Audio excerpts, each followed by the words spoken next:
ഇന്ന് ശനിയാഴ്ചയാണ്, പോരാത്തതിന് വൃശ്ചികം 1 അപ്പോൾ ഞാനും അമ്മയും ആദ്യം പോയിട്ട് ഇവിടെ തൊട്ടടുത്ത കുടൽമാണിക്യ ക്ഷേത്രത്തിൽ പോയി. അവിടെ ആദ്യം ഗണപതി ക്ഷേത്രത്തിൽ പോയി തൊഴുതു. അതിനുശേഷം കുടൽമാണിക്യം കയറി ഭഗവാനെ കണ്ടു, നന്നായിട്ട് തൊഴുതു. ഇവിടെ മീനൂട്ട് വഴിപാടുണ്ട്, പക്ഷെ നമ്മളത് ചെയ്തില്ല.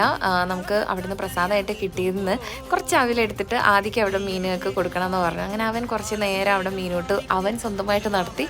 അതുപോലെ തന്നെ കുറേ പ്രാവൊക്കെ ഉണ്ടായിരുന്നു, അവർക്കൊക്കെ ഫുഡൊക്കെ കൊടുത്ത് ഭയങ്കര ഹാപ്പി ആയിരുന്നു കേട്ടോ. നമ്മൾ ഒരു മൊത്തത്തിലൊരു ഫീൽ ഗുഡ്. പിന്നെ അതിന് ശേഷം നമ്മൾ അമ്പലത്തിൻ്റെ തൊട്ട് ഫ്രണ്ടിൽ തന്നെയുള്ള വൃന്ദാവനം ഹോട്ടലിൽ കയറി ഫുഡ് കഴിച്ചു. എനിക്ക് മെയിനായിട്ട് ഇവിടുത്തെ ഉഴുന്നുവടയും വെള്ളച്ചമ്മന്തിയും കഴിക്കണം, അതിനാണ് മെയിനായിട്ട് ഞാൻ അവിടെ കയറിയത്. പിന്നെ 2 കോഫിയൊക്കെ കുടിച്ച് ഭയങ്കര ഹാപ്പി, മനസ്സും വയറും നിറയുമെന്ന് പറയില്ലേ. അമ്പലത്തിൽ കയറിയതിന് ശേഷമുള്ളൊരു ഫുഡ് എന്ന് പറയുന്ന ഒരു പ്രത്യേക ഫീലാണ്. അതിനുശേഷം ഇപ്പോൾ മണ്ഡലകാലം ആയതുകൊണ്ട് തന്നെ അവിടെ സ്റ്റോളുകളൊക്കെ ഉണ്ടായിരുന്നു. അപ്പോൾ ആദ്യം കുറച്ച് ടോയ്സൊക്കെ വാങ്ങി. അങ്ങനെ അവനും ഹാപ്പി, നമ്മളും ഹാപ്പി. അങ്ങനെ എന്തും കൊണ്ടും ഒരു അടിപൊളി ഒരു ദിവസമായിരുന്നു. അപ്പോൾ അത്രയേ ഉള്ളൂ.